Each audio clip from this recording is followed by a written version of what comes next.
고린도후서 6장 1절부터 10절까지 제가 읽습니다. 우리가 하나님과 함께 일하는 자로서 너희를 권하노니 하나님의 은혜를 헛되이 받지 말라. 가라사대 내가 은혜 베풀 때에 너를 듣고 구원의 날에 너를 도왔다 하셨으니 보라 지금은 은혜 받을 만한 때요 보라 지금은 구원의 날이로다.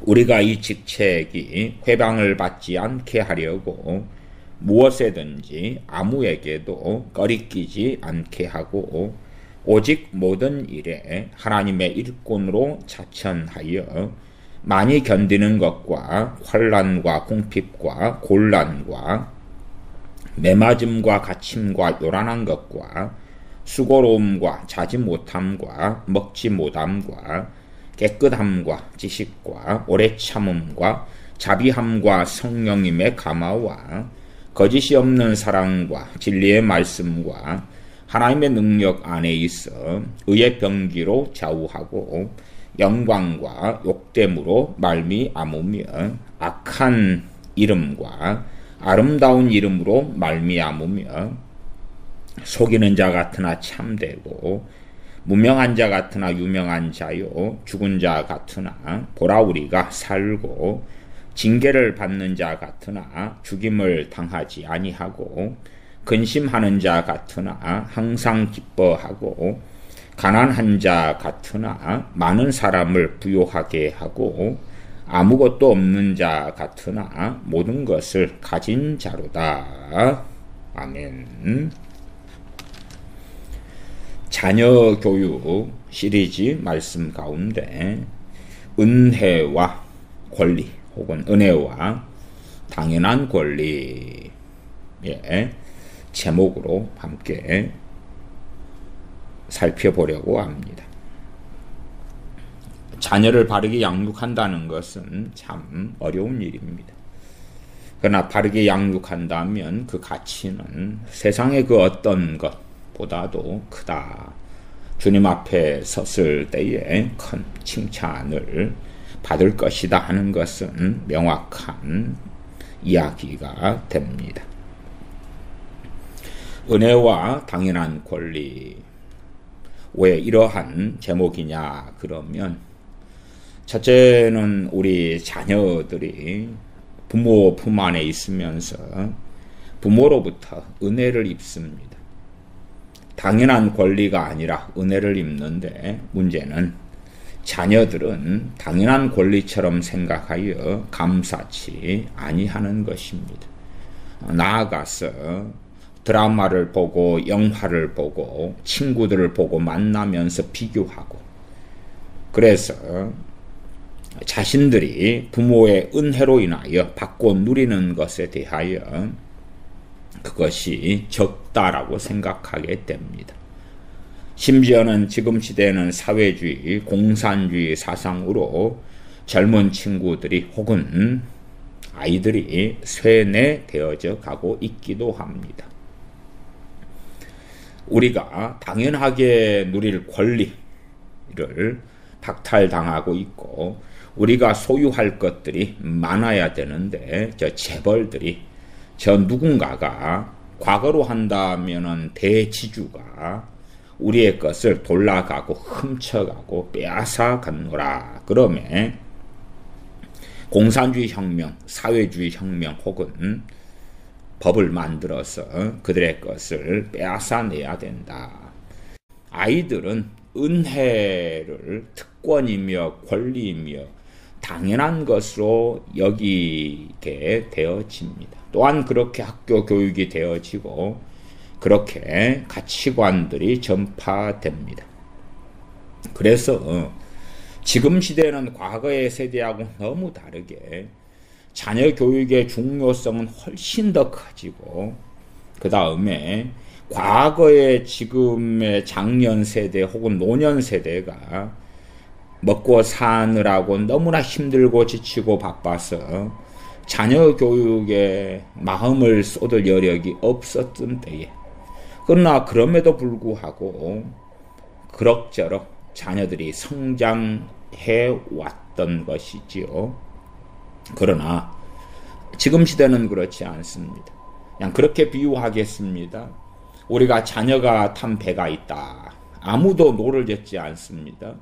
방치되어 있다 그 말이지요. 과거의 세대로 비교한다면 그 배가 위에서부터 아래로 목적지는 아래인데 흘러내려가는 것입니다.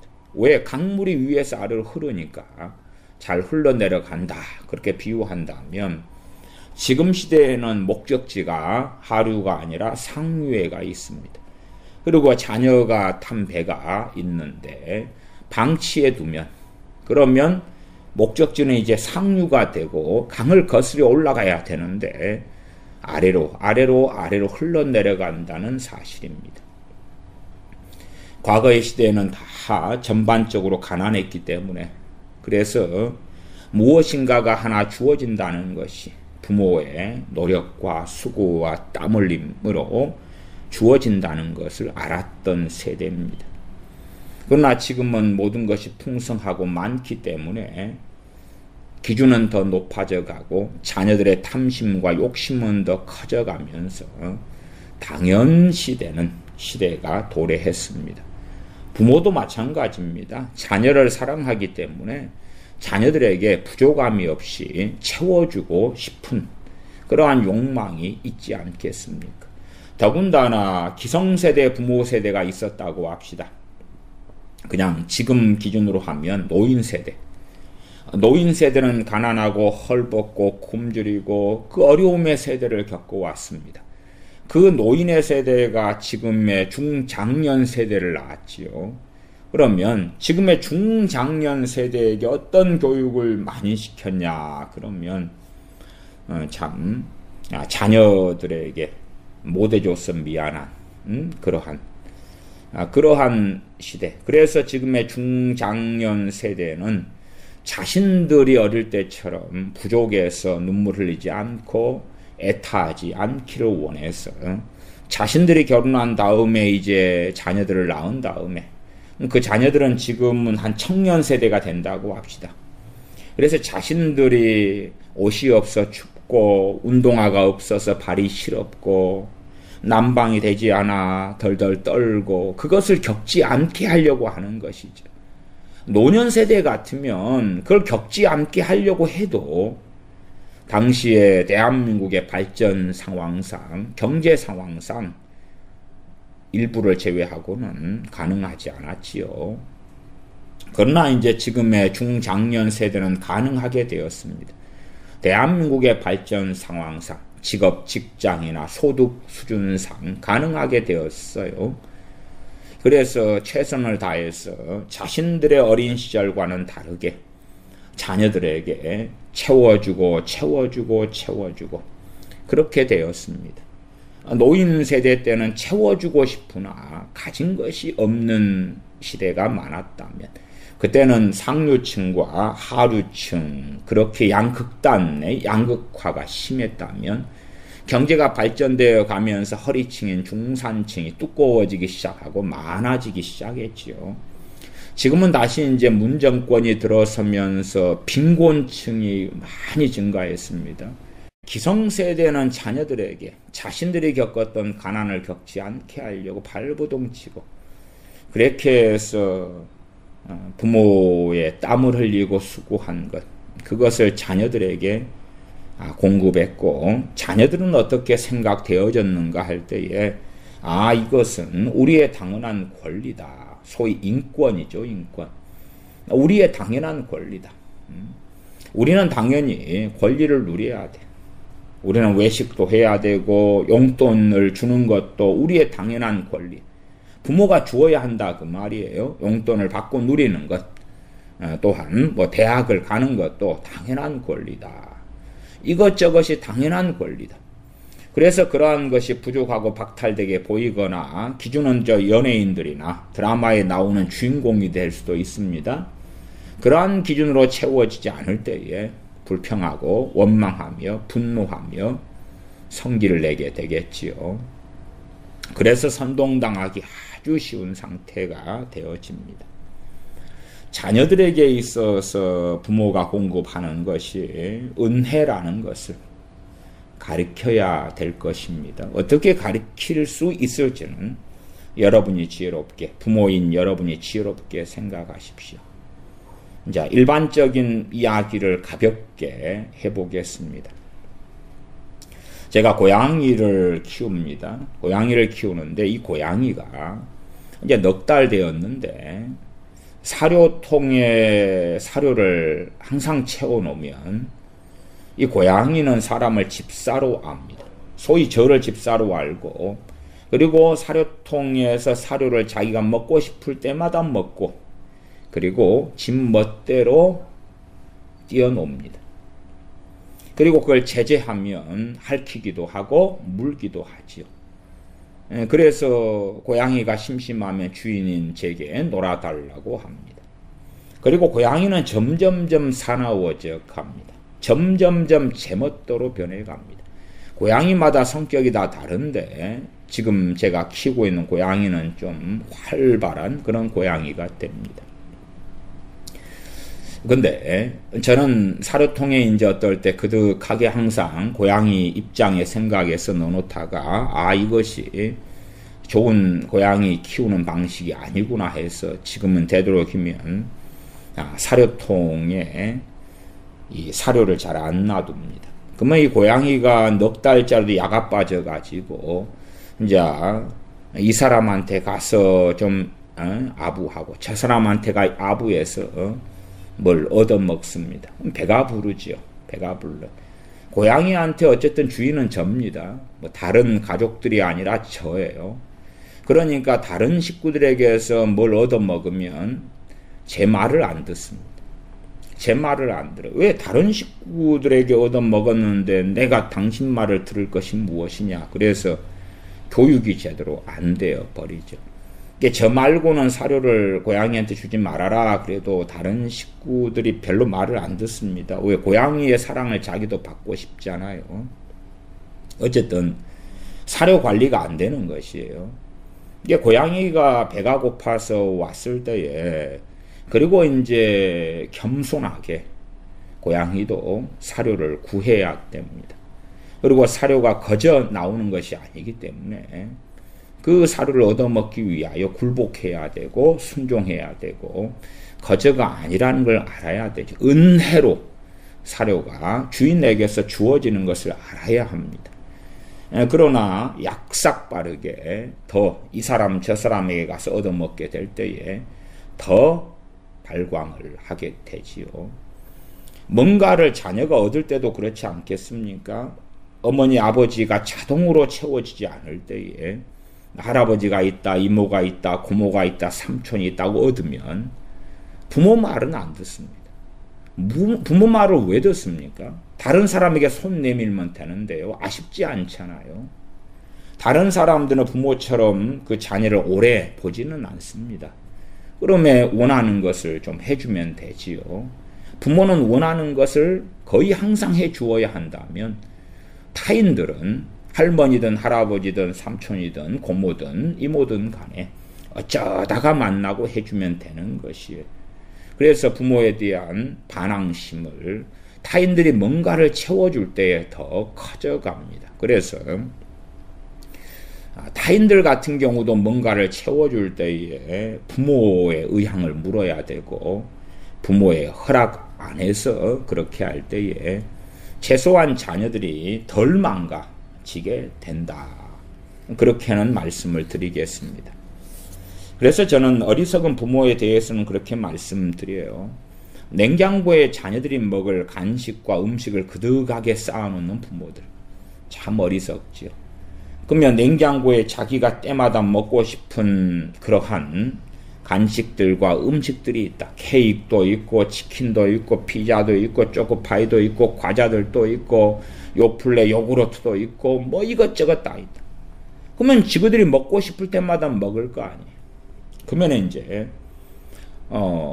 엄마가 식사 시간 돼서 밥을 차려놓으면 애가 어떻게 생각합니까? 짜증나잖아요.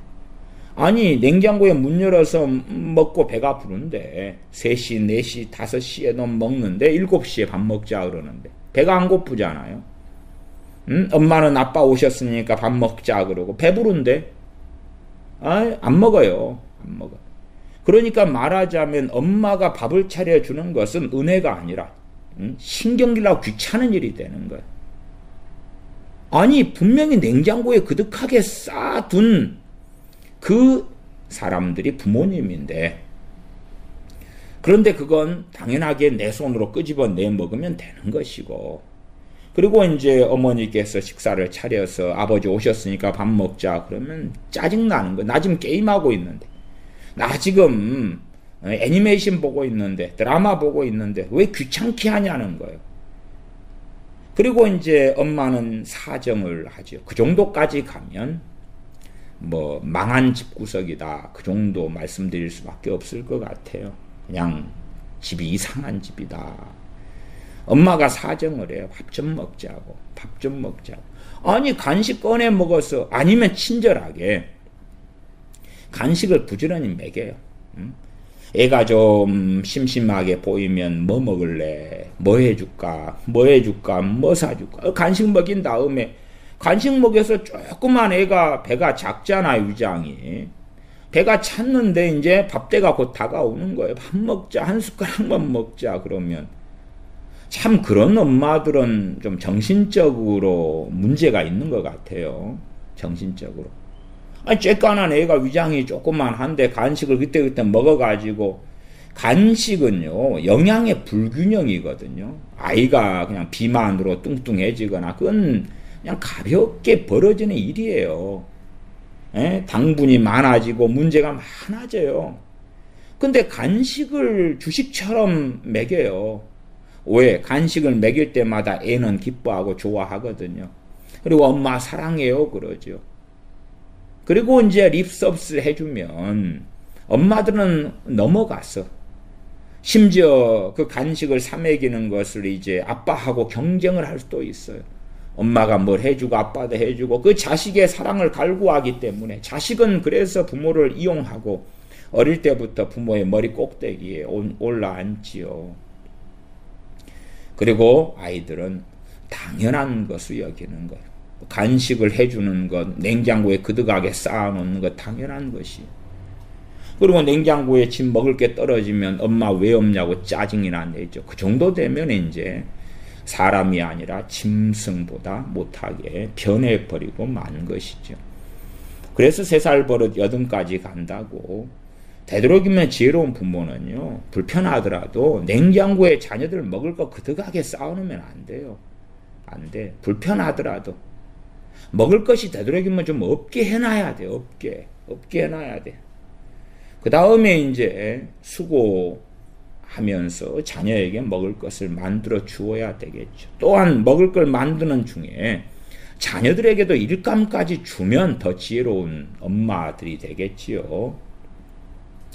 마늘을 다듬 마늘을 껍질을 벗겨야 된다 그러면 그런 걸 시키세요. 시켜. 잘 껍질 벗겨지면 물에 담가라 라고 지혜롭게 알려주시고 뭐 칼질 같은 것은 어린 자녀에게 위험하니까 그런 건 아니라도 뭐 시킬 건 많지 않겠어요? 그렇게 일들을 맡겨두라 그 말이에요. 그냥 부모가 수고하고 노력해서 밥 한 끼니 준비하는 것도 그것도 만만하고 쉬운 게 아니라는 걸 가르쳐줘야지요. 물론 그에 대한 재정 부담은 부모가 하는 거지만 그에 대하여 참여를 찌꼬리만큼이라도 시켜서 야 이게 간단한 게 아니구나 쉬운 게 아니구나 알게 돼야 될 것 아니냐 그 말이에요. 냉장고에 그득하게 쌓아놓으면 애들은 정말 악해져 갑니다. 물론 겉으로는 당연한 것처럼 누리면서 엄마 사랑해요 아빠 사랑해 할지 몰라도 뱃속은 그렇게 안 되는 것입니다. 그렇게 안 돼요. 그러니까 뭐 간단한 이런 이야기들이 꾸러미로 한다면 뭐 수백 가지 이야기들이 있을 거 아닙니까? 뭐 냉장고 이야기만 있겠습니까? 또 냉장고 이야기만 해도 뭐 꾸러미들이 많지요. 뭐 그런 자잘한 것을 제가 하나님의 말씀에 없는 것을 굳이 그런 예제로 이야기할 필요는 없다 싶습니다. 그런 것들은 이제 부모들이 알아서 잘 하셔야 되죠. 어떻게 할 때 자녀들이 부모들이 주는 그 은혜를 권리로 여기면서 악해져 가는가, 완악해져 가는가, 어떨 때 은혜로 아는가 하는 것을 잘 알려주어야 되죠. 자, 어른들인 부모들인 우리도 생각해 보십시다. 우리는 이제 하나님의 은혜로 삽니다. 그러면 우리도 마찬가지예요. 하나님의 은혜를 마치 내가 당연히 누려야 될 특권 권리처럼 생각하면, 그러면 내가 원하는 때에 그것이 주어지지 않으면 하나님을 원망하지요. 고린도전서 말씀에 하나님을 원망하다가 하나님의 어떤 진노가 하나님의 백성 이스라엘에게 내렸는가 증언하고 있습니다. 하나님을 원망하는 것, 불평하는 것, 끊임없이 출애굽기, 민수기, 신명기 등에 광야 때 이스라엘 백성들이 하나님께 원망하고 불평하는 것, 또한 하나님의 사람인 지도자인 모세에게 원망하고 불평하는 것들을 많이 봅니다. 왜 그렇습니까? 하나님께서 은혜를 베푸셔도 이스라엘 백성인 자기들은 하나님의 은혜를 당연히 받는 것이라고 생각하고요. 그 다음에 하나님이 이것저것 준비해 주셔야 되는 것. 심지어 모세 당신이 우리의 지도자가 되었지, 그러면 너가 지도자니까 우리가 누리고 얻을 것을 하나님께 받아내든지 너가 만들고 준비해내든지 해줘. 그렇게 요구하는데 이스라엘 백성이 자기들의 때에 그것이 준비되지 않으면, 하나님께서 준비해 놓지 않으시면, 말하자면 하나님께서 자신들을 인도해 가시는데 3일씩이나 물이 없는 곳으로 이끌어 가시면, 물이 없으면 하나님께서 비를 내리시든지 아니면 제때에 맞춰서 오아시스를 만들어 놓으시든지, 그래서 이스라엘 백성을 광야로 이끌어 가시는 과정을 부모들이 본다면 아셔야 돼. 첫째, 하나님께서 신앙의 여정 속에서 나를 그렇게 이끌어 가시는 면들이 있을 것이다. 아셔야 되고, 그것이 하나님의 백성을 양육하시는 하나님의 방법이셨기 때문에 내 자녀들에게 때로는 이게 필요하구나. 야고보서 1장에 인내를 온전히 이루라 했으면 부모가 자녀에게 갖춰줘야 될 것 중에 하나가 뭐겠습니까? 인내하는 거죠. 먹을 것을 그덕이 쌓아놓으면 인내가 필요 없지요. 그래서 하나님께서 이스라엘 백성도 인내하도록, 그러나 그들이 인내하기는커녕 불평하고 원망해서 그 뱃속 안에 있는 게 드러나지요. 내 품 안에 있는 자녀들에게 인내를 요구했을 때에 인내하지 않으면 초달등을 해서 바로 잡아야 되죠. 그래서 만들어주는 과정을 걸어가야 되는 것이, 부모 품 안에서 그게 준비가 되면 그가 독립했을 때에 그의 믿음과 신앙은 쭉쭉쭉 성장해 가겠지요. 하나님을 잘 아는 자녀들을 하나님께서 이모저모로 쓰시는 것은, 또한 주님을 닮은 자녀들을 이모저모로 쓰시는 것은 당연한 이야기가 되겠지. 준비된 사람을 하나님은 쓰시는 것이에요.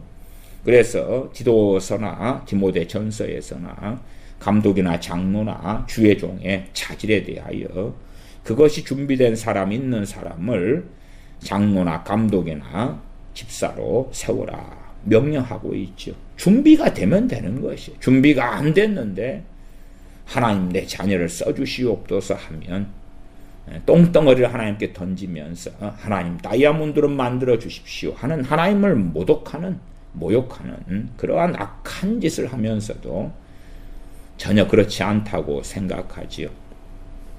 하나님께 뭘 써달라고, 자녀를 써달라고 기도하려면 자녀를 똥덩어리, 오물덩어리가 아니라 다이아몬드로 정금같이 최소한 빚어내면서, 그러면서 하나님께 드려야지.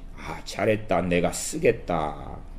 아니면 깨끗한 그릇을 만들어내가지고 하나님 사용해 주십시오. 잘했다, 충성된 종아, 너가 빚어낸 이 그릇에 좋은 것을 담겠다 하고 자녀를 사용하시겠지요. 그러나 자녀를 다이아몬드가 아니라 똥덩어리로 만들어가지고, 하나님은 전능하시기 때문에 이 똥덩어리도 다이아몬드로 만드실 수 있지요. 그러면 하나님 이 똥덩어리를 다이아몬드로 만드세요. 그 다음에 쓰세요. 하나님은 전능하시잖아요. 하나님을 그게 조롱하는 것인데 정말 많은 부모들이 하나님을 조롱합니다. 그리고 하나님을 조롱하는 기도를 날마다 해요. 그러면 그런 부모들은 하나님 가까워지지 않아요. 시간이 흘러가면서 하나님과 멀어져 가고 영성이 상실돼 가고 은혜가 소멸돼 가고 하나님을 아는 지식까지도 하나님께서 걷어버리시는 그러한 종교인이 되어서 인생 마감하게 하시는 그러한 일들을 저는 종종 보아왔습니다.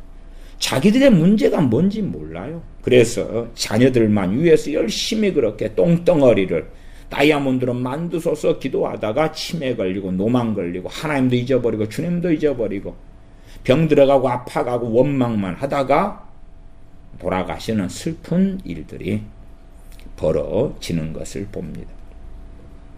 그런 분들이 돌아가신 다음에 저는 천국에 입성한다고 믿지 않습니다. 그렇게 생각하지 않습니다.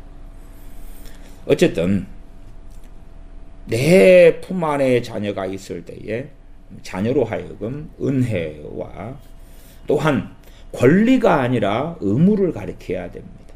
의무, 명령. 우리 하나님의 자녀들의 의무가 무엇입니까? 하나님을 경외하고 섬기는 것이지 하나님께 뭔가를 받는다? 하나님께 주시는 것은 하나님의 판단이시고 생각이시고 하나님의 주권이지요. 심지어 우리가 하나님께 뭔가를 달라고 기도해도 응답하시는 때를 선택하시는 건 하나님이 하시는 거고 하나님의 응답이 있다 해도 그것은 은혜이지 당연한 것이 아니다 그 말이에요. 어리석은 사람들의 기도 좀 해서 하나님께서 기도 응답을 하시면 자랑합니다. 그리고 생각하지요. 당연한 것이라고. 그 다음에 이제 기도 응답에 대해 막 자랑합니다. 물론 하나님께서 응답해 주신 일들을 말이죠. 그리고 뱃속 안에 야 하나님이 나를 사랑하시니까 나는 당연히 뭔가를 기도하면 하나님 응답해 주셔야 돼. 얼마 전에 해 주셨던 것처럼 앞으로도 그러실 거야. 그리고 은혜가 은혜인 줄 모릅니다. 그 다음에는 기도에도 공허합니다. 기도에도 응답이 없습니다. 하나님 지난번에 응답해 주셨잖아요. 근데 왜 안 해 주셔요? 네, 하나님의 응답은 은혜입니다. 은혜예요, 은혜. 은혜인데 그것이 이제 지가 잘나서 당연한 듯이 하나님께서는 기도하시면 응답할 의무가 있는 것처럼 어떤 사람들은 성경 구절을 가지고 하나님 구하라 그러면 주신다고 약속했잖아요. 그럼 내가 구하니까 하나님 응답하셔야 되는 당연한 의무가 있어요. 응답하세요. 성경에 있는 약속을 왜 안 지키십니까? 그런 황당한 사람들을 만났습니다. 자기만의 어떤 궤변 속에 빠져 있는 것이지요. 하나님은 자기를 부인하지 못하십니다. 구하라 그러면 주신다 그랬습니다. 근데 이스라엘 백성이 하나님과 반역하고 제멋대로 살면서 구하였을 때 하나님은 칼과 김과 연병을 주셨지 그들의 기도 응답을 해 주셨습니까? 오히려 그들의 나라를 멸망시켜 버리셨습니다. 그렇다기만 남겨놓고 다 칼과 김과 연병으로 쳐버렸습니다.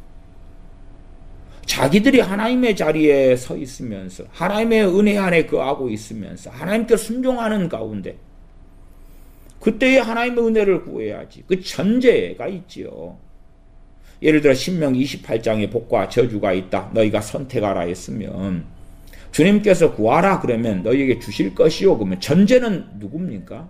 신명기 28장에 순종하는 하나님의 자녀들이에요. 불순종하는 자녀들에게는 저주가 임한다고 했는데 야 저주가 임하는 너희들이 구하라 그러면 저주는 물러가고 원한도 다 될 것이다. 그게 어디 있어요?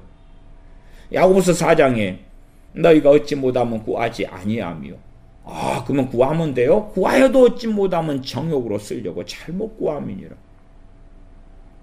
자기들이 정욕적으로 살아가면서 주님께서 구하라 그러면 주실 것이 찾으라 그러면 찾을 것이 문을 두드리라 그러면 너에게 열릴 것이니라. 아멘 아멘. 산상수훈의 마태복음 7장에서 구하라 그러면 주실 것이라고 말씀했으면 최소한 그 앞에들에서 하신 말씀들을 지키고 순종은 해야지요. 순종은 바로 즉각적으로 막 죄와 씨름하니라고 쉽지 않다 해도 그건 지키려고 중심 마음에 잡고 막 주님 앞에 걸어가야지요. 그러면서 구해야지. 최소한 하나님께서 그래, 너희들의 구하는 것을 내가 응답해줄 용의가 있다. 중심을 감찰하시기 때문에 그러실 거 아니에요. 그러나 산상수훈에서 그 가운데 이제 산상수훈이 마태복음 5장 6장 7장이죠. 7장 7절 이렇게 구하라. 그럼 주실 것이요 했다면 5장 6장은 아무 관심이 없어. 아무 마음이 없어. 비판하지 말라 했으면 아무 관심이 없어요. 그 다음에 구하라. 기도 응답만 9절 가지고 와서 하나님 약속 지키세요. 근데 아니, 하나님 앞에 맞아야지. 악인들이 그냥 일어서 가지고 구하라 그러면 주신다고 주님 말씀하셨잖아요. 빨리 내놔요. 왜 약속은 안 지켜요? 꼭 그러잖아요. 부모들도 어리석고 어리석을 때가 참 많은데, 예를 들어 그렇다고 합시다. 자녀들이 이쁜 짓을 했을 때 뭘 약속을 했어요. 근데 한 자녀가 미운 짓을 하면서 왜 형만 뭐 해준다 그래? 나도 해줘요. 마지못해서 이제 차별하지 않으려고 미운 짓을 한 자식한테 해준다 그랬는데 그 자식이 점점점 미운 짓을 해. 그러놓고 자기가 부모가 이야기한 걸 빨리 해주라는 거예요. 그걸 해줄 수 있겠어요? 그러나 그 못된 자식은 약속했잖아. 약속 지켜요. 그러는데 참 어리석은 부모는 어리석음대로 행하고 미련한 자식은 같이 미련한 대로 행하는 많은 일들을 봅니다. 하나님을 어떻게 사람들이 만만히 여기고 자기 마음대로 생각하냐 그 말이에요. 그래서 하나님께 기도 응답을 좀 받은 다음에 그 다음에는 기도 응답을 안 하시는 그 하나님의 일들을 종종 봅니다. 그러나 사람들은 어디에서 문제가 생긴지를 모르는 거예요. 몰라. 심지어는 그렇게도 생각하지요. 야, 하나님은 작은 일에 하나님이시오. 큰 일은 하나님이 아니신갑다. 말하자면 작은 일은 그렇게 기도 응답을 해주시다가 큰 일에는 약하신 모양이네. 뭐 그러기도 하고, 아니면 하나님께서 명확하게 기도 응답을 해주신 일들이 있는데 그 다음에는 이루어지지 않으니까 야, 그 앞에 일들도 그냥 우연히 맞아떨어져서 된 모양이다. 그렇게 생각하는 악으로 치달아 달려가는 사람들도 봅니다. 하나님께서 은혜로 응답해 주셨으면 그 기도의 응답이 은혜인 줄 알아야 되죠. 기도 자체가 그렇습니다. 하나님의 보좌 앞에, 은혜의 보좌 앞에 나오게 하신 것이 은혜 아닙니까? 누가 어떤 하소연을 하는데 과거에 왕정 시대 때 왕이 있었다고 합시다. 그러면 누가 하소연하고 비는데, 그런데 저 백성을 이리 나오게 해라. 사연이 뭔지 내가 들어보겠다. 그리고 왕이 명령했다면, 그리고 백성이 왕에게 나와서 그 바쁜 왕에게 하소연하고 원통함을 아뢰할 기회를 얻었다면 그것 자체가 은혜지요. 하물며 만왕의 왕, 만주의 주께 나아가서 아뢰는 시간과 기회를 가지는 게 기도 아닙니까? 뭐 기도 자체가 응답은 고사하고 기도할 수 있음 자체가 은혜예요. 은혜. 어리석은 사람들은 내가 하루에 10분 기도했다, 30분 기도했다, 1시간 기도했다, 철야 기도했다, 작정 기도했다, 40일 금식 기도했다, 10일 금식 기도했다, 40일 작정했다, 21일 작정했다, 어쩌고 저쩌고. 그렇게 했으니까 하나님은 들어주셔야 돼. 자기가 기도한 것이 무슨 값을 지불한 것처럼, 아니면 자신의 어떤 업적처럼 생각하는 거예요. 내가 하나님께 기도를 이만큼 했는데 안 들어주시면 안 되지. 이걸 들어달라고 3시간씩이나 불라 했는데 왜 안 들어주셔요? 그런 사람들 어떻게 기도 응답 받아요? 그래서 요즘에는 기도 응답이란 점점점 희소해가 지고 있습니다. 하나님께 나와서 사정을 아뢰 수 있다는 것 자체가 은혜인데 은혜를 은혜라고 생각하지 않고 당연한 권리처럼 생각해. 왜 제가 자녀 교육에 있어서 은혜와 권리가 중요하다는 말씀드리냐 그러면, 은혜를 자녀들이 받고 살면서 당연한 줄로 생각하면 그 자녀가 설사 하나님의 은혜 속에서 크리스천이 되었다고 합시다. 그러면 하나님 앞에서 이제 하나님의 은혜를 뭘로 생각합니까? 자기의 당연한 권리로 생각하지. 하나님 나 사랑한다면서요. 내게 이것저것 저것을 해줘야 될 거 아니에요? 그렇게 생각하는 거예요. 구약시대의 율법 속에서 이스라엘 백성이 순종했을 때에 국가적으로 민족적으로 큰 복을 받았습니다. 그러나 불순종했을 때 국가적으로 민족적으로 하나님의 저주와 재앙을 만났습니다. 그래서 이스라엘이 전반적으로 한 팔레스타인에 있는 이스라엘이 국가적으로 순종했을 때 받을 국가적인 복들이 있었어요. 자, 그러한 것을 우리가 해석적 적용으로 어떻게 우리에게 하나님 주시는 복으로 이해하고 해석할 수 있는 면이 존재합니다만, 그러나 원천적으로 국가적으로 주시는 복하고요, 그것을 직접적으로 우리 개인에게 바로 적용은 못해요. 생각해 보세요. 국가적으로 순종했을 때에 하나님께서 이른비와 늦은비를 주시겠다 그랬어요. 그건 기후적인 이야기야. 기후적인 이야기. 그것은 이제 기후적인 문맥을 떠나가지고 한 개인의 이른비와 늦은비 이렇게 해석하는 주의가 좀 강하지요. 물론 그렇게 해석할 수 있으나 해석에는 굉장한 주의를 기울여야 됩니다. 그렇지 않으면 개인적인 이른비와 늦은비로 가면 너무나 잘못된 해석이 나올 때가 많습니다.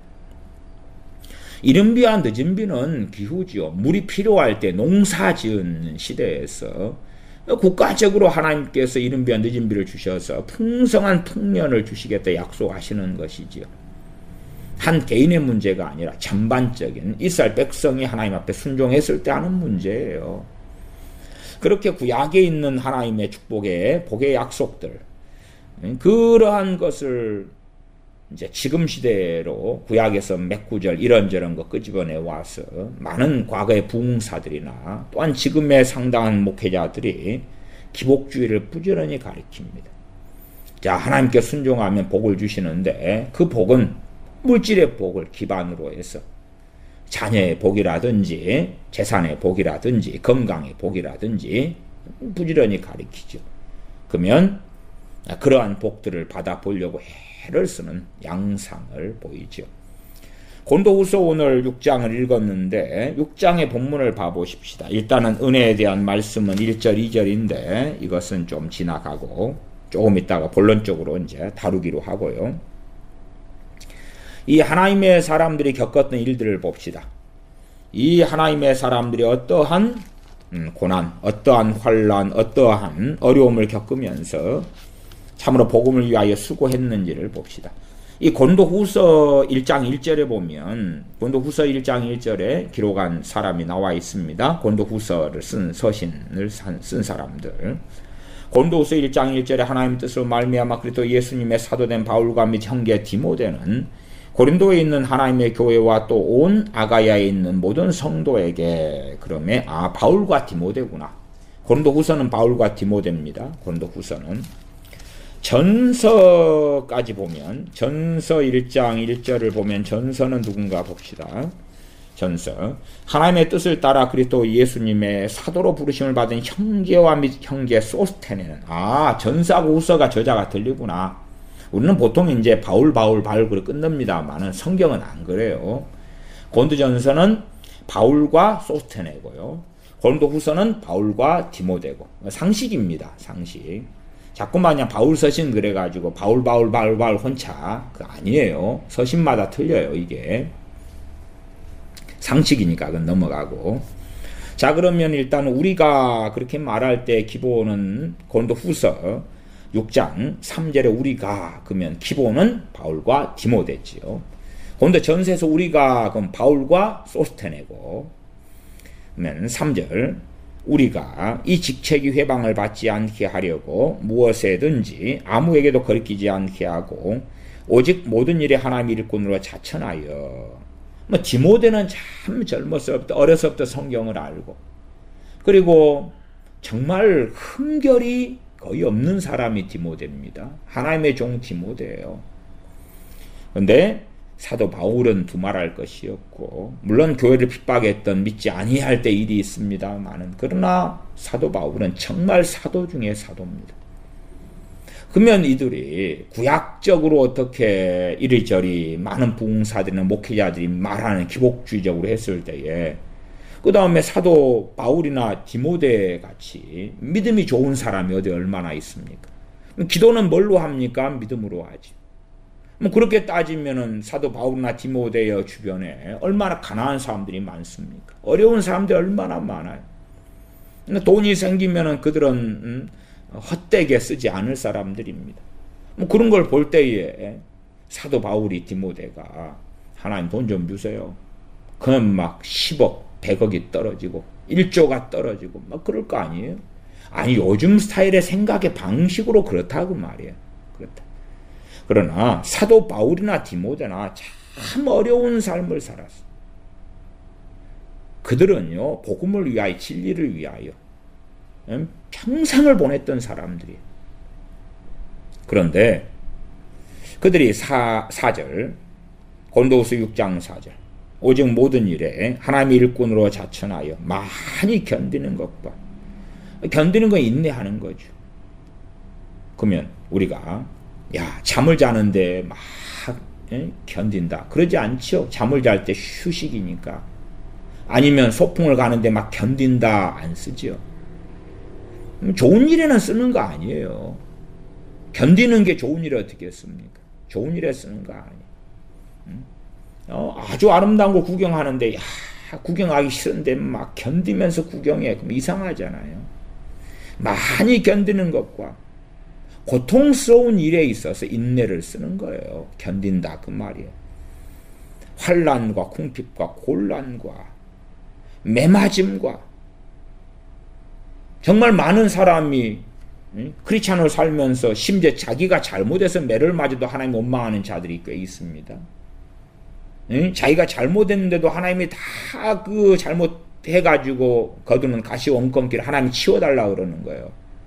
제가 그래서 그 일례 가장 일반적인 사건으로 자녀 교육이지요. 자녀를 잘못 키워가지고 그 가시 원건기는 나아가서 똥덩어리를 만들어놓고 하나님한테 치워달라는 거죠. 우리 자녀가 이상하게 되고 잘못되니까 하나님은 원망하는 거예요. 정말로 완악하죠. 하물며 복음을 위하여 진리를 위하여 자기 잘못이나 허물 때문이 아니라 하나님을 경외함으로 주님을 사랑함으로 매를 맞아요. 그리고 견디죠. 요즘 사람들은 자기가 잘못된 판단하고 선택하고 자기가 욕심 때문에 주식을 해가지고 돈을 다 날린 다음에 하나님 이 돈 날리기 전에요 나를 막아주셨어야 되지요. 제가 결혼 때문에 어려운 일을 당한 사람들을 상담을 하면 뭐 다 그런 건 아닙니다만은 그래도 여러분들이 하나님에 대한 원망을 깊이 품고 있습니다. 좋지 않은 남자 여자를 만나가지고 비참한 인생을 살면서 혹은 산 다음에 이제 헤어진 다음에 왜 이런 남자하고 결혼하는 것, 이런 남자하고 사귀는 것, 이런 여자하고 만나 결혼하는 것을 하나님이 안 막아주셨냐고. 자기 정욕으로 자기가 선택하고 그 완악한 길을 걸어갔으면서 하나님을 원망하는 거예요. 그런 사람들의 신앙이 정말 정상이겠냐고 말. 절대 정상이 아니죠. 정상이 아니에요. 하지 말란 것을 자기가 하면서 도끼로 발등을 찍으면서 발등이 이제 도끼로 찍어버리니까 발가락이 잘려 나갈 것이고 발등이 깨져버릴 것이고 장애인이 돼버리겠죠. 도끼로 자기가 발등을 찍어놓고 하나님 그때 도끼가 없었어야 될 거 아닙니까? 아니면 도끼가 찍을 때에 내가 찍을 때에 그 도끼가 솜으로 변하고 솜뭉치로 변하고 아니면 내가 도끼로 찍을 때에 오른손으로 도끼를 집어서 내 발등을 찍으려고 할 때 내 오른팔에 힘이 빠지면서 도끼를 들 힘이 없게 만들어 주시고 아니면 심지어 도끼로 발등을 찍어버렸는데 그때 이 발이 강철로 무쇠로 변해가지고 도끼를 튕겨내버려야 돼. 그렇게 왜 안 해주셨냐고 그러는 거예요. 아니 자기들이 잘못된 일을 하고 하나님께서는 그걸 하지 말라고 하셨는데 하나님께서 그걸 하겠다는 자들을 왜 말기십니까? 자기가 해놓고 하나님을 왜 원망을 해요? 그런 완악한 사람들이 믿는다 주여 주여 하는 사람들 가운데 있는데 그들의 신앙은 절대 바른 신앙이 되지 못합니다.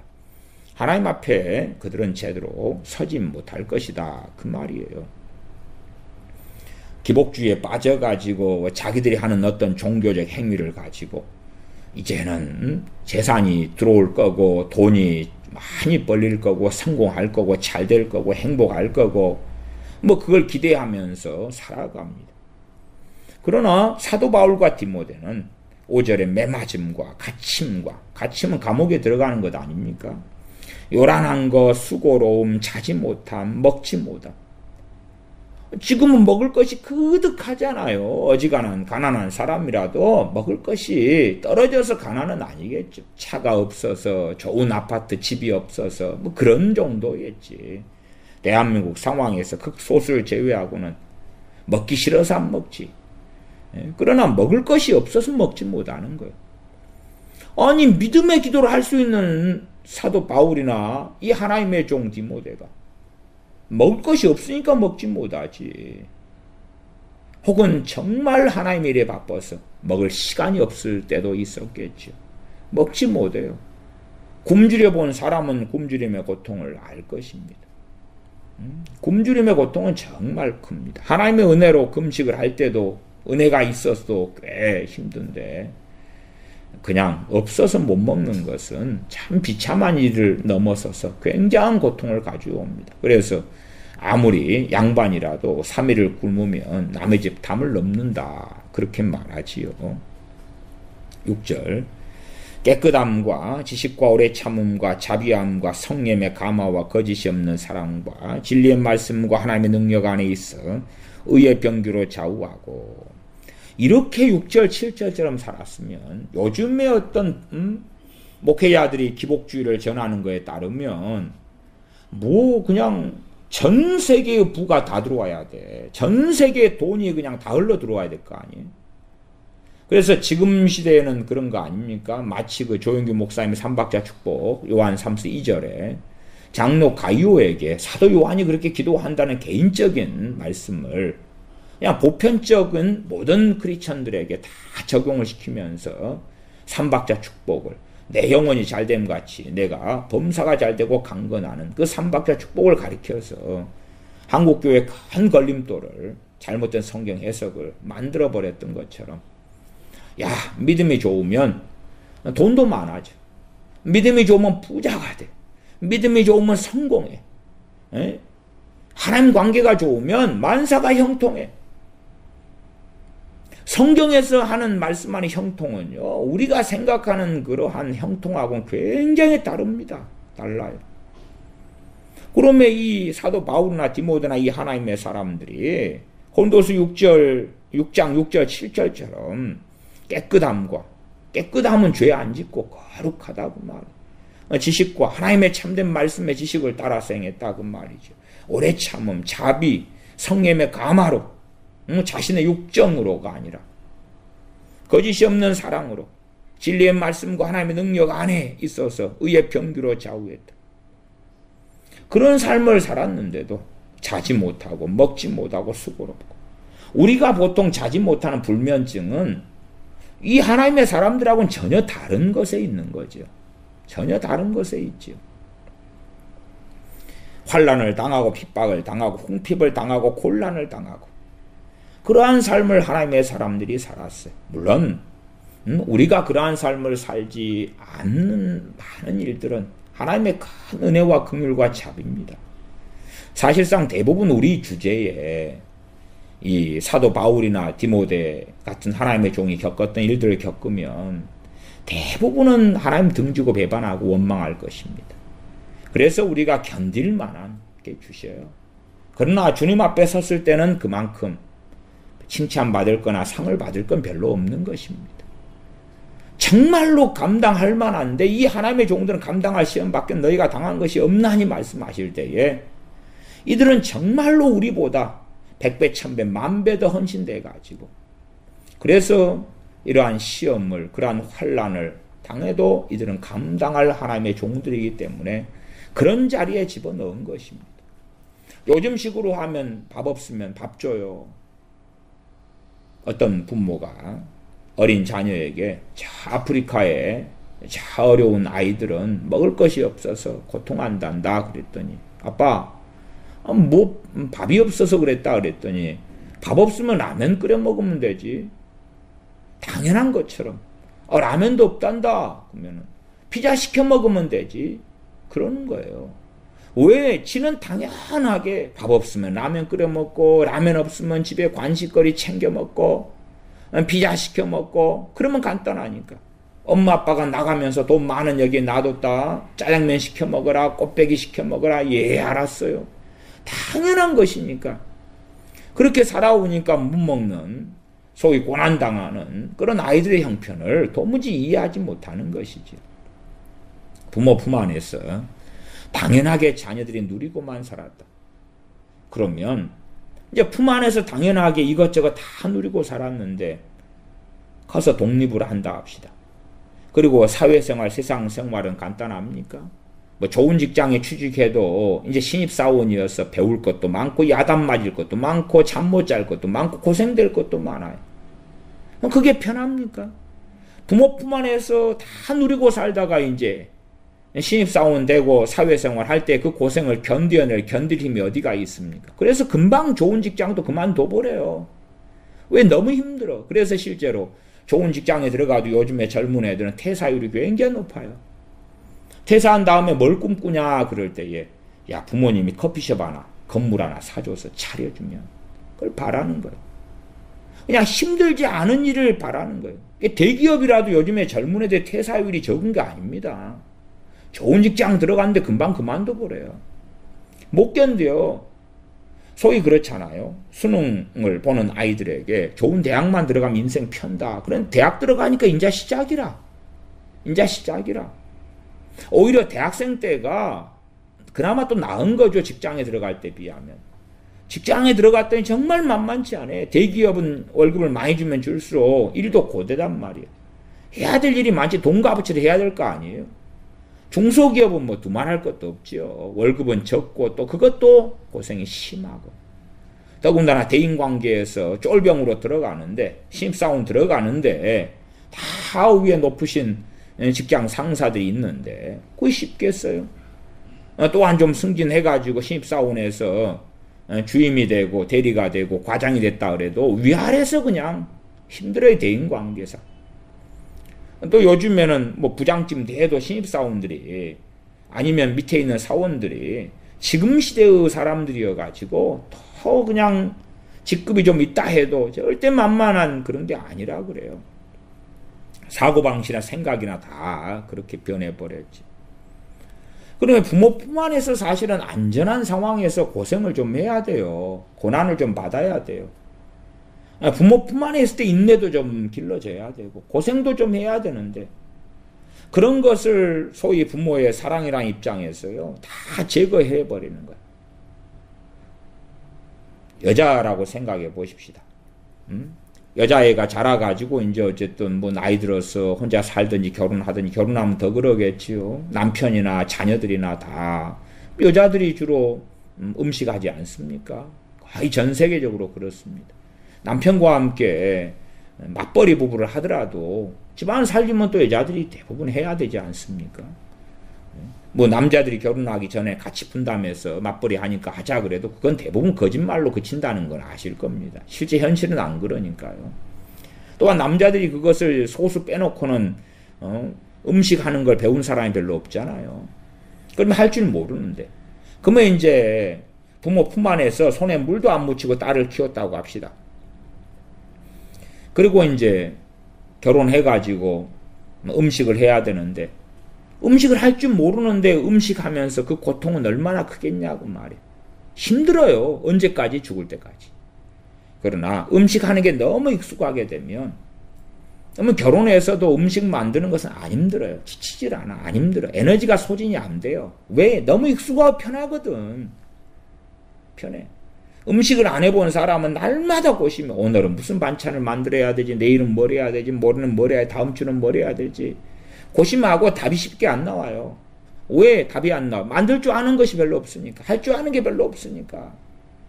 정말 맨날 고심해. 에너지가 소진되는 거예요. 시험에 들기도 하죠. 어떨 때 시험에 들어요? 뭐 시댁 식구들이 온다, 방문한다 그럴 때 맛있는 거 해놔야 되잖아요. 근다고 중국집에서 다 시켜버릴 수도 없는 것이고 이것저것 섞어치기 해야 되는데 중국집에서 양장피 좀 시키고 뭐 탕수육 시키고 라조기 시키고 그 다음에 집에서 한 음식 뭐 잡채라도 해야 될 거 아니에요. 다 시켜버리면 눈치 보이니까 뭐 그게 굉장히 스트레스가 되는 거예요. 부모 품 안에서 음식을 익숙하게 할 수 있었다 그러면 결혼해서 음식에 대해서는 자유가 있죠. 자유가 있어. 그 다음 실력이 더 늘어가겠죠. 하다못해 뭐 자기가 자고 일어나 이불을 개는 것도 그렇습니다. 어릴 때부터 이불을 개는 게 익숙하면 그러면 나이 들어서도 그게 편해요. 청소하는 것도 마찬가지예요. 안 그러면 이제 나이 들어가지고 가정주부다 뭐 죽을 때까지 해야 되는 청소인데 할 때마다 고통스러운 거예요. 왜? 마음이나 몸이 따라주질 않는 거예요. 이건 어릴 때부터 익숙하게 돼야 되는 일들이거든요. 아무것도 아닌데 그냥 고통을 받아요. 보통 사람들은 그런 청소하거나 음식을 만들거나 하면서 휘바람 불면서 익숙한 사람들은 해요.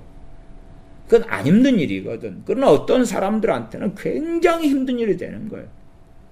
마찬가지예요. 어릴 때 부모 품 안에서 남자들이 훈련을 잘 받으면 직장생활 하는 게 별로 안 힘든 일이 되는 거예요. 그러나 훈련을 잘 안 받으면 직장생활 하는 것이 지옥구덩이에 들어가는 것쯤 고통을 받아요. 그래서 월요병이라는 게 생기기도 하지요. 소위 정말 어려운 시대에는 내가 직장생활 할 수 있다는 것 자체만으로도 감사할 터인데 그러나 지금은 직장이 아직은 여전히 그래도 이런저 일자리가 많이 있으니까 더 좋은 것. 나는 한 달에 부지런히 일해서 150 받는데 저 사람은 300이고 400이고 500이면 같은 시간을 보내는데 왜 그래야 돼? 그러니 사회주의 공산주의 사상에 그냥 넘어가기 쉽게 되고 그 다음에 지금보다 더 많이 돈 받는 일을 구하지요. 지금보다 돈을 더 많이 받는 일을 구한다는 건 잘못된 게 아니에요. 그럴 수 있다면 당연히 그렇게 해야 돼. 당연히 그렇게 해야 돼. 많은 이제 다 그런다는 것이 문제죠. 다 그런다는 게. 아니 더 좋은 일을 할 수 있을 만한 역량을 만들고 구하면 좋은데 그냥 마음뿐이라 능력은 안 되고 마음만 그렇다면 그건 정말 어리석은 거잖아요. 마음 안에 온갖 쓰레기들이 양산되고 만들어지는 어리석은 일이 되어지지요. 어리석게 자녀를 양육하면 양육의 방법이 잘못되어지면 그러면 자녀는 손 하나 까딱하지 않고 그리고 심지어는 부모가 자녀를 공부시켜주는 것도 자녀는 그것을 부모에게 끼치는 은혜라고 생각하기도 해요. 말하자면 공부 하나 하면서 부모에게 유세를 떤다고 말이에요. 예? 엄마 나 수학 문제 몇 개 풀었는데 엄마 나한테 감사해야 돼.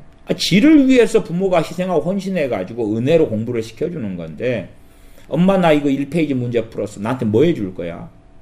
그리고 어리석게 자녀를 공부시키는 부모들은요. 그것이 은혜가 아니라 자녀의 뭔가 이상한 특권이나 권리처럼 가르쳐요. 그러니까 야 여기서 여기까지 문제 좀 풀어라. 사정하고. 그 다음에 그렇게 하면 맛있는 거 사줄게. 용돈 얼마 줄게. 그러면 자녀는 지를 위해서 부모가 베푸는 공부한 시간과 은혜를 베푸는 건데 근데 자녀들이 이제 뱃속에는 그렇게 안 되는 거예요. 누구를 위해 하는 공부가 돼요? 부모를 위해 하는 공부가. 그러니까 자기가 공부하는 것마다 부모한테 감사 인사를 받아야 되고 대접을 받아야 되고 용돈을 받아야 되고 뭐 선물을 받아야 되는 거예요. 그게 잘못된 그런 가정교육 방식을 다 뜯어 고쳐야 되는데 사실은 익숙한 게 편한 거거든요. 익숙한 게. 또 그렇게 잘못된 방식으로 하는 게 당장은 편해요. 당장은. 아니 그 문제 좀 풀어봐. 공부 안 하려는 애한테. 그것 좀 해봐. 그러면 용돈 줄게. 그럼 애가 하거든요. 얼마나 편해요. 그 잘못된 방식을 고치지를 않지요. 고치지를 않아요. 뭐 그러한 수도 없는 사례들에 있어서 아이를 스스로 동기부여를 해가지고 어떻게 공부를 시킬 것이냐 뭐 그런 이제 이야기까지는 수도 없는 사례에 대한 답변을 할 수도 없죠. 부모가 자기 자식 낳았으면 그렇게 해보셔야지. 잘 해보셔야지. 어떻게 자녀가 당연한 권리처럼 여기고 그렇게 망상 속에 살도록 놔두면 그 자녀가 하나님을 섬기기도 너무 어렵고 말하자면 크리스찬 되기도 어려워요. 왜? 하나님께서 그 아들을 보내셨는데 그것이 어떻게 은혜고 감사한 일이 되겠어요?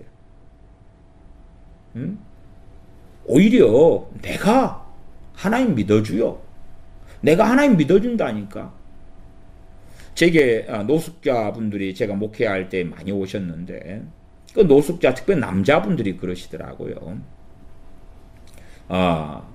이 교회 다녀줄게요. 하나님 믿어줄게요. 한 달에 우리 한 달에 30만 원, 50만 원씩 월세 좀 내주세요. 그래요. 믿어줄게요. 다녀줄게요. 그 다음에 좀 수준이 높은 사람은요. 새벽 기도마다 나와줄게요. 새벽 기도에 나와줄 테니까. 아니 노숙자들이 그냥 순간 도둑놈으로 돌변할 사람들이 나오는 게 더 무섭지. 다른 교인들이 가방 가지고 나오면 쓱싹하고 돌르고 오리발 내밀 텐데 그런 사람들이 믿어줄게요. 믿어줄 테니까 하나님 믿어줄 테니까 한 달에 30만 원 우리 월세 50만 원 월세 좀 내주세요 달방에 그러는 거예요. 믿어준다고. 기가 막힌 이야기들을 들어요. 기가 막혀. 근데 자녀를 잘못 키워주면요. 자녀들이요. 그렇게 생각해. 나 하나님 믿어주고 있는 건데요. 믿어주고 있으니까 나한테 뭐 해봐요. 해봐. 그 다음에 이제 부모가 자녀한테 예수님 믿으라고 하나님 섬기라고 그러면은 나 하나님 부모 당신들의 요구에 따라서 내가 하나님 믿어주고 있어. 예배당에 다녀주고 있어. 근데 뭘 해줄 건데? 뭘 해줄 건데? 그러한 정말 기가 막힌 이상한 짐승들이 나와요. 그러면 그런 아이들이 도대체 하나님에 대한 정상적 신앙을 가질 수가 있겠어요? 눈에 보이는 부모를 공경하지 않고 눈에 보이는 부모가 직접적으로 주는 그 은혜들, 손에 잡히는 은혜들이잖아요. 외식을 시켜주고 학교에 보내주고 심지어 대학도 보내주고 고등학교, 중학교 보내주고 교복을 사입히고 씻겨주고 젖 먹이고 우유 먹이고 안아주고 아프면은 울면서 노심초사하면서 병원에 데려가고. 근데 그게 당연한 거라. 너무 당연한 거라. 근데 도대체 하나님 앞에 섰을 때에 하나님의 그 은혜가 많은 부분에 잘 객관적으로 와닿지도 않을 수도 있고 그 다음에 느껴지지 않을 때도 있을 거단 말이에요.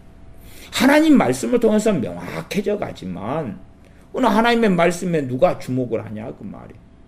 나아가서 하나님 은혜가 주어져도 그 은혜가 은혜인 줄 알지 못할 텐데 눈에 보이는 부모의 은혜들을 받고도 은혜가 은혜인 줄 알지 못하는 자녀들이 하나님의 그 은혜에 대하여서 나아가 보편적 그 은혜들에 대하여서 어떻게 감사하겠어요? 어떻게 찬양하겠어요? 어떻게 엎드리겠어요? 마치 하나님에 대하여 당연한 요구처럼 부모들이 필요한 돈을 주었던 것처럼 덩치가 커지면 나이가 들어가면 액수는 훨씬 더 커지겠죠. 그걸 달라는 거죠. 당연하게. 그것을 주면 내가 하나님을 더 잘 믿어줄게요. 과거에 기도원에 어려운 문제를 당해서 그런 사람들이 있어요. 하나님하고 딜을 하는 사람들이 꽤 많이 있었어요. 딜을. 하나님 이걸 해주시면 내가 이렇게 하나님께 섬겨드릴게요. 그 야곱도 그랬잖아요. 야곱도 형을 피해서 삼촌 라반의 집으로 가는 길에 베델에서 이제 돌베개 베고 잠을 잤는데 거기에 하나님 꿈에 하나님의 사닥다리가 보이고 하나님께서 말씀하시는 걸 들어요. 그러니까 하나님께 서원을 하지요. 하나님 나를 내 고향에 잘 평안하게 돌아오게 해주시면 내가 하나님께 11조를 바치겠습니다. 등등 이렇게 소원을 하죠. 하나님하고 딜을 하겠다는 거죠. 딜을 하겠다는 거죠. 근데 그런 것 이상으로 많은 사람들이 어려움을 당해서 하나님 요걸 해주세요. 그러면 내가 하나님께 요렇게 해줄게요. 딜을 하지. 겸비함으로 하나님께 엎드리는 게 아니라 그렇게 해서 하나님을 사람처럼 생각하고 하나님을 어떻게 하면 좀 뭐라 그럴까요? 자기 입장에서 자기 논리로 설득을 시키려 하는 어리석은 사람들이 참 많아요. 물론 그런 사람들 가운데 어떤 사람들은 그럼에도 하나님 불쌍히 여겨주시고 응답해 주시고 해주신 사람들 보았습니다만은 오히려 그 어떤 사람들보다 더 다수는 아무것도 없이 과거의 기도원이라면 산에 있는 기도원은 거기에서 아무 응답 없이 하산해요. 아무것 없이. 그런 사람도 당당해요. 하나님께서 자신한테 요구하시는 것이 많을 줄 알아. 그러니까 하나님 요구 하나 내가 해줄 수 있어요. 그러니까 하나님께서 내가 요구하는 것을 들어줘요. 그런 식으로. 그러나 사실은 하나님께서 다 은혜로 베풀어 주신 것들인데 그걸 감사할 줄을 몰라요. 자녀를 은혜와 이 권리가 사실은 자녀들이 가질 권리가 도대체 뭐가 있겠어요 도대체. 무슨 권리를 자녀가 당연한 권리를 가지고 있어요. 요즘 학교에 보내면 인권 교육을 시키죠. 무슨 인권이요? 무슨 인권을 자녀는 가지고 있나요? 무슨 권리를 가지고 있나요? 무슨 인간의 권리를 가지고 있나요? 그래서 그 권리를 가지고 부모한테 뭘 요구해야 되나요? 어떤 권리를 가져요? 부모는 뭘 도대체 당연한 듯이 해줘야 되지요? 아니면 국가나 사회가 당연한 듯이 애들한테 뭘 해줘야 되지요? 뭐 따지다 보면 그런 건 있을 거예요. 또 가능하면 자녀의 생계도 유지해줘야 되고 때마다 옷도 사입해야 되고 신발도 사입해야 되고 속옷도 사입해야 되죠. 뭐 학교도 의무교육까지는 다 해줘야 되고 당연한 것처럼 생각하지만 그것도 국가가 의무교육이 되도록 했던 것은 우리 앞에 세대 때부터 그렇게 노력해서 경제가 발전해 오고 하나님의 은혜로 무엇보다 한가한 기적이 일어나가지고 의무교육을 할 수 있을 만한 국가가 해줄 수 있을 만한 국가 재정에 도달했던 것이지요. 그러지 결코 거저 얻은 것은 아니었다고 말이지. 그러나 자녀들도 그렇잖아요. 학교에 가는 게 유세를 떠는 거라 부모한테. 공부하는 게 유세를 떠는 거예요. 당연히 해야 되는 걸. 오히려 하면서 부모한테 감사하고 감사해야 되는 거예요. 나이 드신 세대는 그런 분들이 있어요. 가난했기 때문에 공부를 부모가 시켜줄 수 없었어요. 그럼에도 이제 그 철딱선이 없는 마음을 가지고서 나이가 드셨는데도 부모를 원망해. 자기 공부 안 시켜줬다고. 뭐 그런 분들의 이야기를 요즘에 젊은 세대가 들으면 공부할 기회가 펼쳐져 있고 공부를 잘할수록 기회는 많아지는 거단 말이에요. 사회적 기회는. 실력이 있을수록 사회적 기회가 많아지지. 소위 말하면 수능 점수가 높을수록 갈 수 있는 대학이나 과는 넓어지는 거 뻔한 거잖아요. 수능 점수 낮으면 갈 수 있는 데가 별로 없어. 간다 해도 그런 대학교에서 환영을 안 하지요. 점수가 안 되니까 미달되니까. 실력을 준비하면 길은 넓어지는데 그러한 기회를 부모가 제공하는데 많든지 적든지 간에 그게 은혜인데 감사치 않는 거예요. 나 오늘 학교 가주면 뭐 줄 거예요? 나 지금 공부해주면 뭐 해줄 거예요? 나 지금 엄마가 시킨 대로 숙제하면 뭐 해줄 거예요? 그렇게 해서 자녀들을 자꾸만 소위 부탁을 하고 명령을 안 하고 부탁을 하고 명령을 지키지 않으면 징계를 해야 되는데 안 하고 자녀가 생각하는 방식이 맞다는 식으로 맞장구를 쳐줘가면서 그러면서 아이고 이쁜 자식 밥 한 숟가락 먹었어. 너무 이쁘다. 옳지 잘한다. 옳지 잘한다. 뭘 잘하는데 도대체.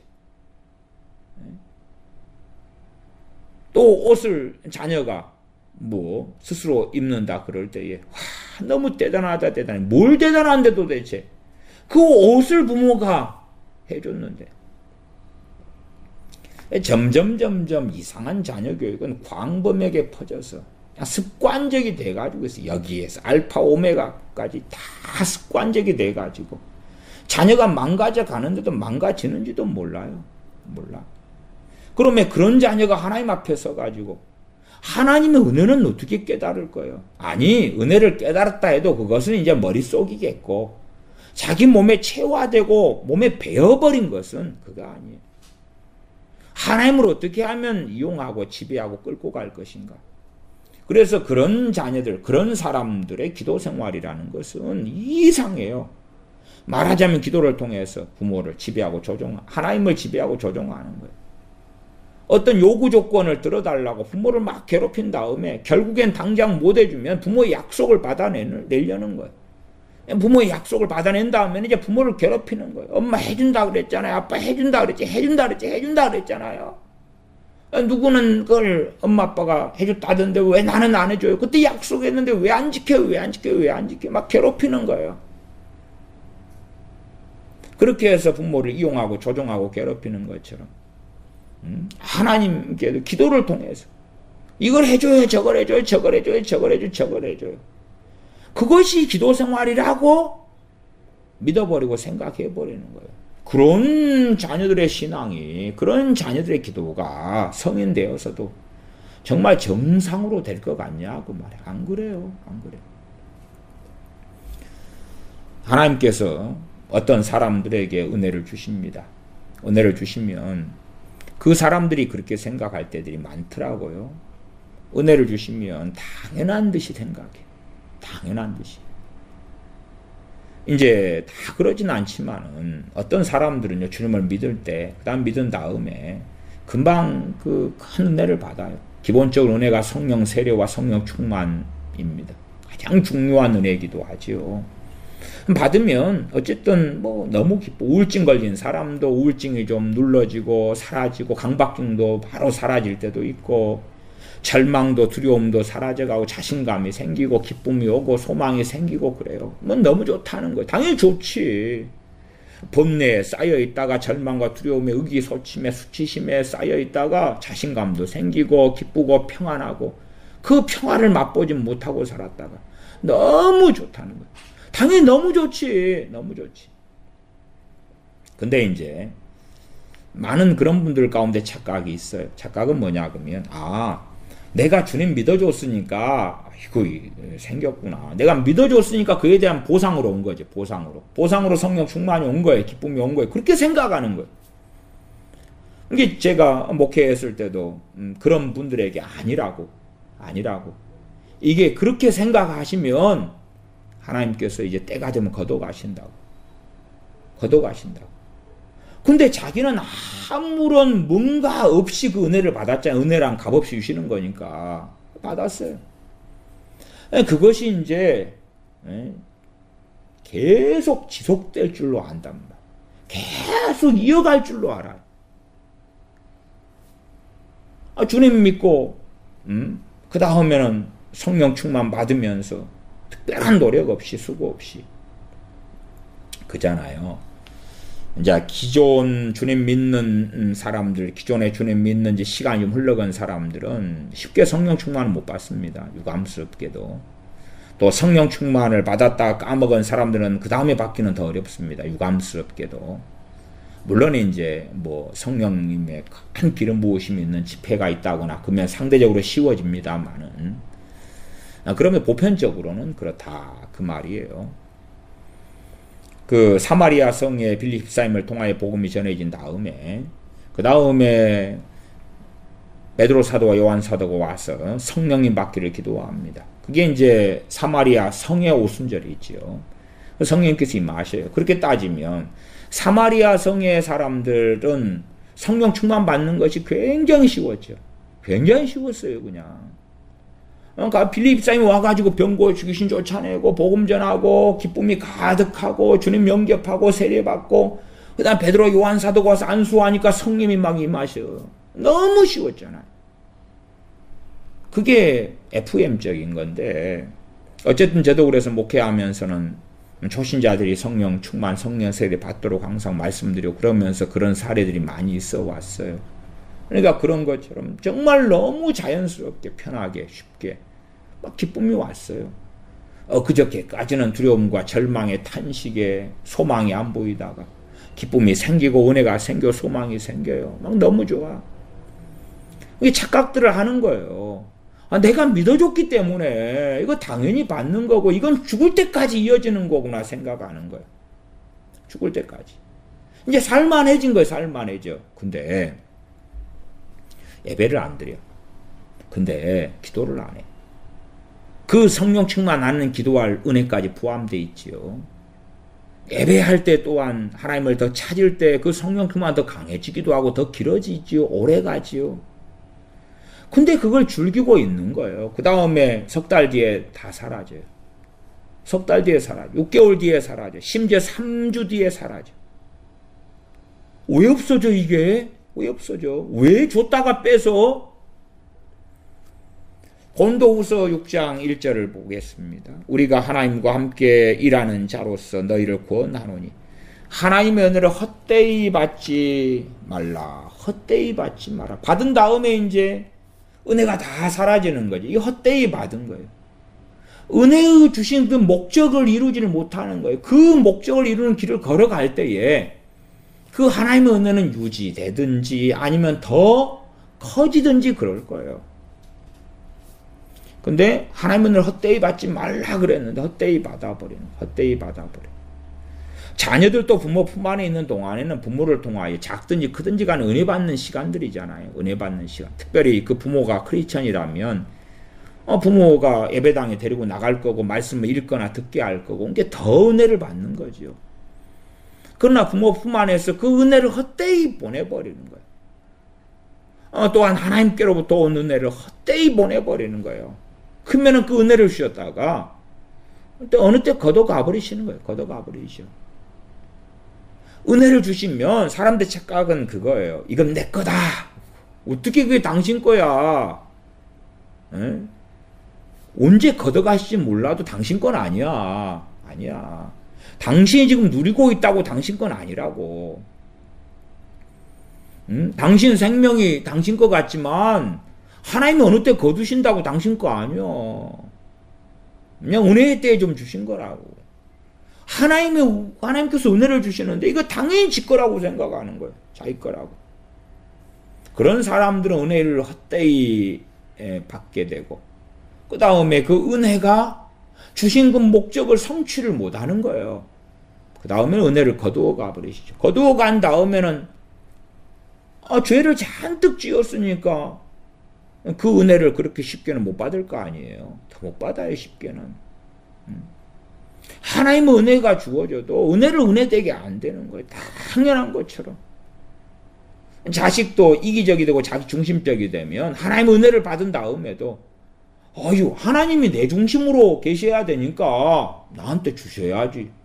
내가 주인공이니까. 그런 애들은 하나님께서 은혜를 한번 베푸셨다가도 이제 죽을 때까지도 못 받아. 그런 극단적인 비극의 사례도 존재해요. 하나님의 긍휼은 너무 크시니까 그런 이기적인 자기 중심적인 자식들한테도 은혜를 주실 때는 있는데 그러면 그 은혜를 받으면 나같이 이기적이고 나같이 자기중심적이고 나같이 자기만 아는 이런 자에게 은혜를 베푸셨기 때문에 더 엎드리고 거꾸러져야 될 거 아니에요. 이타적이고 헌신할 줄 알고 겸손하고 그런 사람이 은혜 받아야 되는데 어쩌다가 하나님의 특별한 은혜 속에서 정말 나같이 못돼 먹은 자에게 은혜 베푸시는 것을 보면 그러면 더 겸손한 자가 엎드리는 것보다 더 엎드리고 그 은혜에 감사해야 되는데 안 그렇더라고 말. 안 그래. 심지어 어리석은 사람도 그랬다고 그랬습니다. 기도를 자기 입장에서 많이 한 다음에 기도 응답이 왔어요. 그러니까 사람들에게 막 간증하고 다니는 거예요. 내가 기도를 많이 해서 철야를 며칠을 해서 작경기도를 며칠 해가지고 기도 응답을 받았다고 막 자랑하고 다니는 거예요. 정말 미친 소리죠. 그러니까 하나님께서 이제 은혜를 걷어버리시고 그래가지고 냉랭하고 냉담하게 종교인이 돼버려요. 그리고 누가 이제 하나님 은혜 받았다는 이야기를 들으니까 그거 별거 아니야. 나도 20년 전에 그런 거 받았어. 왕년에 받았어. 누가 그런 거 못 받았어? 지금은요? 없는데 그건 그냥 한번 지나가는 연례 행사인 거야. 니도 조금 있으면 사라져. 헛소리하고 있네. 이미 그 사람은 생명을 대부분 잃어버렸을 거예요. 그런 사람들은. 그리고 과거에 그냥 다 그거 안 해본 사람이 누가 있어? 응? 지금은 없어. 지금은 없어. 그 은혜도 없고 하나님과 가까움도 없고 종교성만 남아있으면서 마치 그런 자기의 그 지금의 상태가 정상인 것처럼 생각하는 사람들이 굉장히 많아요. 이게 제가 자주 말씀드립니다만 지옥에는요, 많은 소위 왕년의 크리스천이었던 사람들이 많이 있을 겁니다. 왕년의 크리스천이었다. 그 중에서 이제 직분적으로 한다면 목사 직분을 가진 사람들이, 목회자 직분을 가진 사람들이 비율상으로 최고 많을 거라 이렇게 말씀드려요. 비율상으로. 왜 그러냐 그러면 목회자들은요, 자기가 그 직분을 은혜로 받은 것인데 자기가 정말 영성이 좋고 탁월하고 하나님의 쓸만하고 뭐 어쩌고 저쩌고 해서 그래서 목회자가 된 걸로 생각해요. 물론 또 그 안에 또 심각한 점도 있는데 하나님께서 부르시지 않고 자기가 스스로 취해서 목회자가 된 사례는 정말 많습니다. 자기가 취해서 또 대놓고 하나님하고 상관없이 불법적으로 그러면서 또 그런 것도 자기가 잘나서 자기가 대단하니까 자기가 영성이 좋으니까 자기가 스스로 혼자 북치고 장구치고 하면서 교만하는 거예요. 그러면 그런 사람이 갈 곳은 지옥 말고는 어디가 있겠는가 그 말에. 어디가 있겠는가.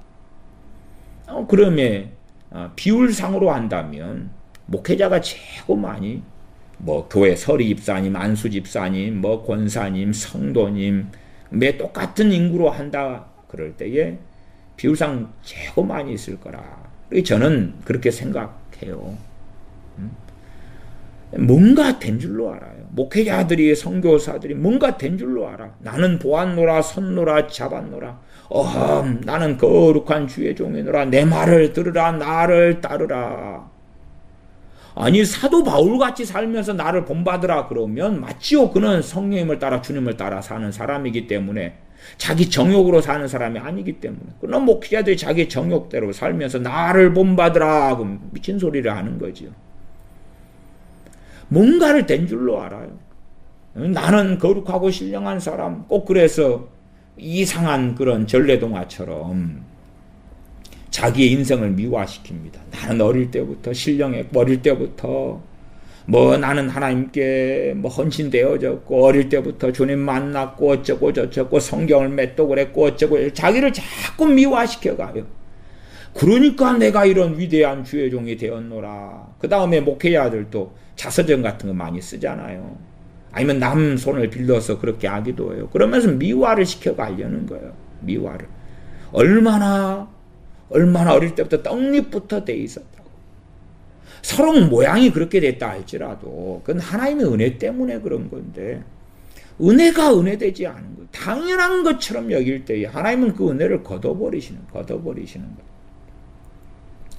고린도후서 6장 2절에 가라사대 내가 은혜 베풀 때에 너를 듣고 구원의 날에 너를 도왔다 하셨습니다. 구원의 날에 너를 도왔다. 우리가 주님을 믿을 때에 그때 하나님의 도우심이 있어서 우리에게 구원의 날이 이루어진 거다 그 말이에요. 그냥 내가 내 홀로 하나님의 도우심이 없이 그것이 없이 내가 스스로 믿고 싶어 믿게 되었노라. 정신 나간 소리지. 정신 나간 소리. 내가 은혜 베풀 때에 너를 듣고 구원의 날에 너를 도왔다 하셨으니 보라 지금은 은혜 받을 만한 때요 보라 지금은 구원의 날이로다. 그렇게 우리 주 예수 그리스도를 통하여서 그 은혜의 문 구원의 문을 활짝 열어놓으셨어요. 활짝 열어놓으셨어요. 그러나 우리는 은혜가 아니라 나의 특권처럼 나의 권리처럼 나의 당연하게 받고 얻을 것처럼 생각한다 그 말이지요. 예레미야 9장 23절의 말씀을 제가 읽으면 예레미야 9장 23절입니다. 여호와께서 이같이 말씀하시되 지혜로운 자는 그 지혜를 자랑치 말라. 용사는 그 용맹을 자랑치 말라. 부자는 그 부함을 자랑치 말라. 예레미야 9장 24절 이어지는 9절은 자랑하는 자는 이것으로 자랑할지니 곧 명철하여 나를 아는 것과 나 여호와는 인애와 공평과 정직을 땅에 행하는 자인 줄 깨닫는 것이라. 나는 이 일을 기뻐하노라 여호와의 말이니라. 지혜로운 자는 그 지혜를 자랑하지 말아라. 아니 그 지혜가 어디서 온 거겠어요? 용사는 그 용맹을 자랑치 말라. 그 용맹이 어디서 온 거겠어요? 부자는 그 부함을 자랑치 말라. 그 부가 어디서 온 거겠어요? 아니 하나님께서 이 세상에 환란으로 쳐버리시면 경제공황으로 들어가면 평안할 때 얻은 그 부가 존재할 수 있겠어요? 전쟁의 광풍이 휘몰아치면 그래도 평안하게 집 짓고 건물 짓고 나 부요함을 누릴 수 있겠어요? 하나님께서 그 부를 누릴 수 있는 그 은혜를 주셨기 때문에 그런 건데, 용사는 용맹을 자랑하고 부자는 자신의 재산을 자랑하고 지혜로운 자는 자신의 그 지혜를 자랑하고, 그렇게 살아가는 악함 속에서 하나님의 진노는 나타날 수밖에 없는 것입니다. 고린도전서 15장을 보겠습니다. 고린도전서 15장 10절로 갑니다. 15장 10절. 여기서 고린도전서 15장은 사도 바울이 말씀을 증거하는 것입니다. 말하자면 고린도전서는 바울과 형제 소스테네가 기록한 거지만, 그러나 이제 그때는 우리가 이렇게 하다가 내가 이렇게 나올 때는 사도 바울입니다. 그래서 15장 1절로 가면 형제들아 내가 너희에게 전한 복음을 너희로 알게 하노니, 그러면 사도 바울이죠. 이때는 우리가 그럴 때는 함께 하는 거고요. 그럼 넘어가서 15장 10절로 갑니다. 그러나 나의 나된 것은 하나님의 은혜로 된 것이니, 이거 사도 바울이지요. 나의 나된 것은 하나님의 은혜로 된 것이니. 아니 사도쯤 되면 야 내가 믿음으로, 내 헌신으로, 내 수고로 내가 이렇게 되었노라 할 만하잖아요. 할 만해. 아니 사도 바울은 얼마나 경건한 사람입니까? 얼마나 거룩하고 깨끗한 사람입니까? 우리 같은 사람하고는 비교 불허 아닙니까? 우리는 꾸준히 기도 생활도 못하고 말씀도 그렇게 사랑하지 못하고, 뭐 사도 바울이 우리처럼 드라마 보고 영화 보고 오락하고 뭐 그렇게 살진 않았을 거 아니에요. 하루 내내 시간에서 무슨 오락거리가 있었겠어요.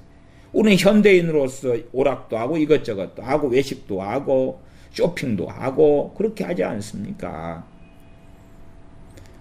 그러면 우리가 이렇게 그리스도인으로 산다는 것은 사도 바울하고 비교하면요 더 큰 은혜가 있는 거고 더 큰 긍휼이 있는 거예요. 그래서 생각을 하셔야 돼. 야 하나님께 사도 바울에게 준 은혜만큼은 나한테 줘봤어 봐. 나도 그렇게 됐을 거야. 말이 안 되고요. 우리가 사도 바울같이 살지 못하는데요. 믿음 지키고 있고 그럭저럭 신앙생활 하고 있는 것이 우리한테 더 큰 은혜가 있는 거고 더 큰 긍휼이 있는 거예요. 그걸 이해를 하셔야 돼. 거꾸로 이해를 하셔야 돼. 근데 우리는 또 거꾸로 생각해. 하나님 다윗한테 준 걸 좀 줘보세요. 바울한테 준 걸 줘보세요. 베드로 사도한테 준 걸 좀 줘보세요. 뭐 나는 더 하나님을 기쁘시게 해줄 수 있어요. 그러는 거예요. 아니 우리같이 못난 사람들 하나님께서 안 버리고 있는 것만 해도 상상할 수 없는 큰 은혜예요. 우리가 무슨 대단한 거룩함을 가지고 있어요. 맨날 죄짓고 자빠지고 또 회개했다가 후회했다가 또 죄짓고 또 다시 깨달았다가 뭐 엎치락뒤치락 하잖아요. 그래도 하나님께서 우리에게 말씀을 허락하시고 주님의 이름으로 하나님 아버지께 나올 수 있게 하시고 주님의 이름을 부르게 하시고 기도할 수 있는 힘들을 은혜를 때때로 주시고, 그러니까 얼마나 우리에게 큰 자비하심이냐 그 말이. 그러니까 성경을 거꾸로 이해하시면 안 돼요. 사도 바울이 15장 10절에 그러나 나의 나된 것은 하나님의 은혜로 된 것이니, 야 사도 바울한테 이렇게 많이 은혜 주셨어가 아니라 당연히 사도 바울에게 은혜를 풍성하게 주셨는데, 그런데 사도 바울은 사실은 우리 입장으로 따지면 우리하고는 비교할 수 없이 헌신된 사람이고 하나님을 사랑하는 사람이에요. 사도 바울도 고백해요. 자기의 헌신, 자신의 수고, 자신의 헐벗음, 배고픔, 굶주림, 환난, 희생, 그런 것도 다 하나님 은혜로 감당이 가능했다는 것이지. 하나님 은혜로 감당이 가능했다. 뭐 우리는 그 알량한 뭔가를 조금 하면서 하루에 우리가 기도를 1시간씩 일주일을 그냥 빠짐없이 했다고 합시다. 그러면 우리는 기대하겠죠. 기도 응답을 기대할 거 아닙니까? 어떤 특별한 뭐 어려움 가지고 하루에 1시간씩 일주일에 했다고 칩시다. 아니면 40일 했다고 칩시다. 1시간씩. 요즘 1시간 기도 참 어렵잖아요. 이제 하나님의 기도의 은혜가 많이 사라져서요. 그러면 1시간씩 40일 했다고 합시다. 그럼 막 기대를 할 거 아니에요. 기대를. 하나님 1시간씩 40일이나 했는데요. 아니면 요즘에 사람들이 좋아하는 그 1000번째 1000번이나 뭔가를 막 바쳐간다고 합시다. 돈을 10,000원씩이든 5,000원씩이든. 그러면 5,000원씩 1000번이 500만 원 아닙니까? 뭐 하나님 뭐 그러면서 맨날 기도 제목 써내는데요. 이제 와 기대감이 있을 거 아니에요. 이 정도 했으면 내놔야지. 하나님께서 응답해 주셔야지. 예?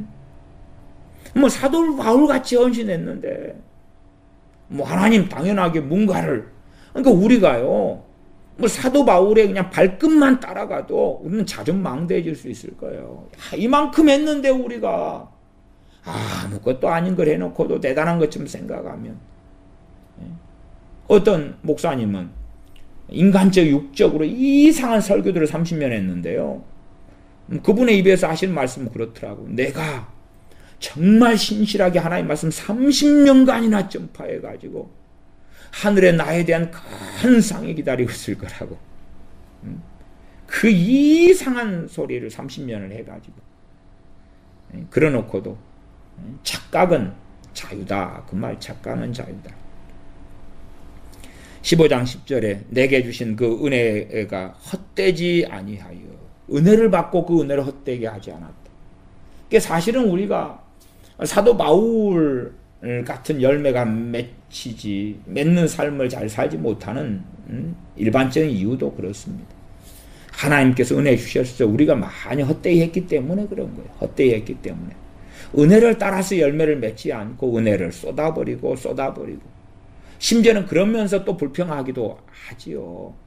아니 왜 사도 바울같이 은혜를 안 줍니까? 자기가 쏟아버린 자기의 진실은 돌아보려고 안 해요.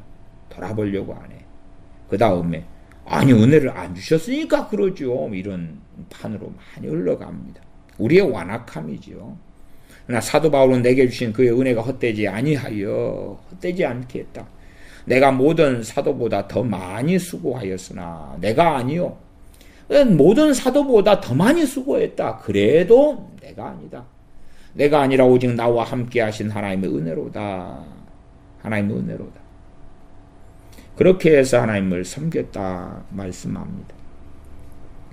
야고보서 4장 16절을 읽고 말씀을 마무리합니다. 이제 너희가 허탄한 자랑을 자랑하니 이러한 자랑은 다 악한 것이라. 하나님 앞에서 뭔가를 좀 했다 싶으면 그걸 자랑거로 여기는 거예요. 하나님의 은혜로 인하여서 쥐꼬리만큼 대부분의 은혜는 우리가 헛되게 하고 쥐꼬리만큼 은혜 속에서 이룬 것이다 한다면 그것도 마치 나의 견건과 나의 능력으로 한 것처럼 하는 거예요. 정말 우리가 수고한 다음에도 그러게 일터에서 돌아와서도 주인들 배웠을 때에 주인께서 내 발 씻을 물을 가지고 와라. 그러면 예의해야 되는데 그런데 그렇게 생각하지 않고 완고하게 완악하게 생각해서 하나님의 은혜에 감사하고 찬양함보다 내가 이 쥐꼬리만한 뭔가를 했으니까 하나님은 뭐 내 자식한테 복 주시든지 내가 요구하는 뭘 해주든지 금은보화를 뭐 흥부와 놀부에서 제비다리 부러졌는데도 흥부가 제비다리 묶어줬는데 박씨를 가져와서 박이 나서 슬금 톱질했더니 금은보화가 쏟아졌는데 뭐 하나님 뭐 이런 거 안 해줘요? 하나님 금은보화 쏟아지게 안 해줘요? 네, 그러는 것이. 이 하나님의 사람들은 사도 바울이나 디모데나 고린도 후서에서 그들이 복음을 위하여 주님을 위하여 겪어나갔던 그것이 하나님의 은혜를 헛되이 하지 않았던 삶이에요. 삶의 여정이에요.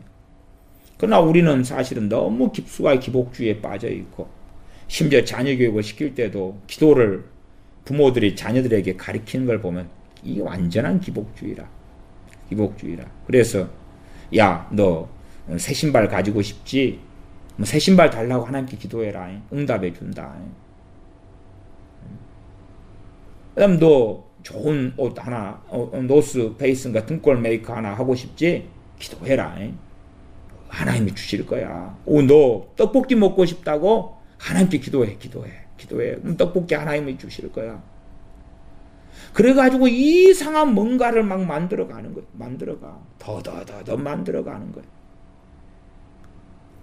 그리고 하나님 걸고 이야기를 하면 애들은 정말 광증에 취해가지. 아, 그래요? 그러면 엄마 아빠한테도 내가 원하는 걸 달라고 그러고 하나님께도 내가 원하는 걸 달라고 그러고 하나님 말씀을 그 안에 집어넣어가지고 하나님 말씀에서 기도가 나와야 될 거 아니에요. 제 정욕과 욕심과 탐욕을 뱃속에 넣어가지고 거기서 기도가 나오니까 하나님 머리 꼭대기에 앉으려는 거지. 그래서 영원히 저주받는 길을 걸어가는 거 아니에요. 부모 머리 꼭대기에도 올라앉아 있는데 내가 하나님 머리 꼭대기에 올라앉아서 딜을 해볼까요? 하나님 말씀이 뱃속에 들어가가지고 거기에서 기도가 나와야 되잖아요. 거기에서 시편 같은 말씀들이 뱃속에 들어가면 거기에서 말씀이 나와야 되잖아요. 청년이 무엇으로 행실을 삼갈 것이니까 하나님의 말씀을 따라 그게 가능한 줄을 믿고 합니다. 하나님 말씀을 내가 사모하오니 하나님 말씀 은혜를 주십시오. 그 안에서 기도가 나와야 될 거 아니에요. 내가 저 아름다운 궁전에서 첫날을 보내는 것보다 하나님의 전에 성경 문지기로 하루 있는 것이 더 낫습니다. 하나님 말씀이 들어가가지고 기도가 나와야 되는데 기도를 가리키는데 아이고 엄마 아빠가 다 못 해줘서 미안해. 돈이 없어 미안해. 그러니까 하나님께 구해라. 이건 엄마 아빠가 못 해주겠다. 하나님께 구하면 하나님이 해주실 거야. 네 탐욕대로, 네 정욕대로, 네 욕심대로, 네 욕망대로 이루어 주실 것이야. 말은 그렇게 안 하겠죠. 말은 그렇게 직접적으로 안 합니다만은 결국은 전달하는 게 그런 거죠. 전달하는 그런 거예요. 그렇게 보이는 성경 구절 몇 개 갖다 놓고 마태복음 7장 7절이나 구하라. 그러면 주신다 했다. 자, 너 피자 먹고 싶지? 너 엄마 아빠가 지금 시켜줄 돈이 없어 미안해. 피자 달라고 기도해봐. 하나님이 주실 거야. 마침 이모가 피자를 사왔어요. 와 봐라 하나님이 응답해 줬잖아. 그러면 기가 막힌 일이죠. 기가 막힌 일. 하나님의 은혜를 은혜라고 생각 안 해. 기도 응답도 은혜지만 하나님께 나아갈 수 있는 것도 은혜고 이 성경 66권 주신 것 자체가 은혜잖아요. 또한 자유로운 대한민국이라고 치면 미국도 그렇지만 신앙생활 할 수 있는 것이 얼마나 큰 은혜예요. 예수님의 이름으로 막 기도합니다. 예수님의 이름으로 마귀는 떠나가라 그럴 때에 우리 주님 이름을 사용할 수 있는 게 은혜 아닙니까? 우리 주님 이름으로 예수 그리스도 이름으로 그렇게 우리가 할 수 있다는 것 자체가 말할 수 없는 은혜들이죠. 그러한 은혜가 가득한데 아버지여 부를 수 있는 것 자체는 두말할 여지가 없지요. 그러나 하나님 은혜가 은혜인 줄 모릅니다. 자녀가 잘못 부모 품 안에서 양육되면 그가 크리스천으로 제대로 된 크리스천으로 살기도 어렵고 하나님 앞에서 이제 불평이나 하고 원망이나 하면서 왜 빨리 이거 안 해줘요. 자기의 삶을 위한 종으로 우리 주님을 종부르듯이 하고 하나님을 종부르듯이 하고 그렇게 사는데 지옥이 문을 열고 기다리지 않을 리가 없지요. 자녀로 하여금 은혜가 은혜이고 그리고 마땅히 하나님을 섬겨야 될 본분 또 부모를 공경해야 될 인간의 도리와 말씀에 대한 순종 등을 바르게 잘 가르쳐야 돼요. 그리고 우리도 하나님의 은혜를 헛되이 하지 말고 하나님의 은혜를 따라서 마땅히 드려야 될 찬양과 경배와 감사를 드리고 그리고 그 은혜 속에서 열매를 맺어야 됩니다. 기도하겠습니다. 우리가 참으로 어리석어지고 어리석어져서 하나님의 은혜를 나의 덕성이나 나의 의지력이나 나의 힘이나 또한 내가 이루어놓은 그러한 경건의 열매라고 착각하며 자랑하며 교만하며 어리석어질 때가 너무 많습니다.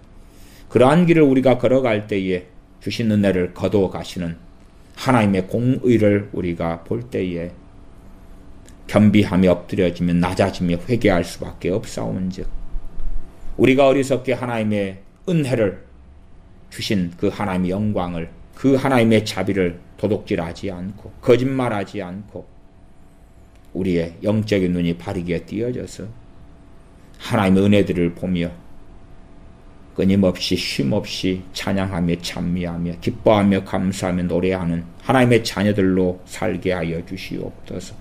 또한 하나님의 은혜의 통로가 부모가 될진데 부모가 잘 바르게 자녀를 지혜롭게 양육하여 마땅히 부모의 은혜에 대하여 감사할 줄 아는 자녀, 또한 부모를 공경할 줄 아는 자녀, 나아가 하나님의 은혜에 감사할 줄 아는 자녀로 양육하여 하나님께서 우리의 자녀들을 쓰시려 할 때에 준비되어져 있어서 하나님의 쓰심에 합당한 자녀들을 하나님께 양육하여 드릴 수 있는 부모가 되게 하여 주시옵소서. 우리 주 예수님의 이름으로 기도하옵나이다. 아멘.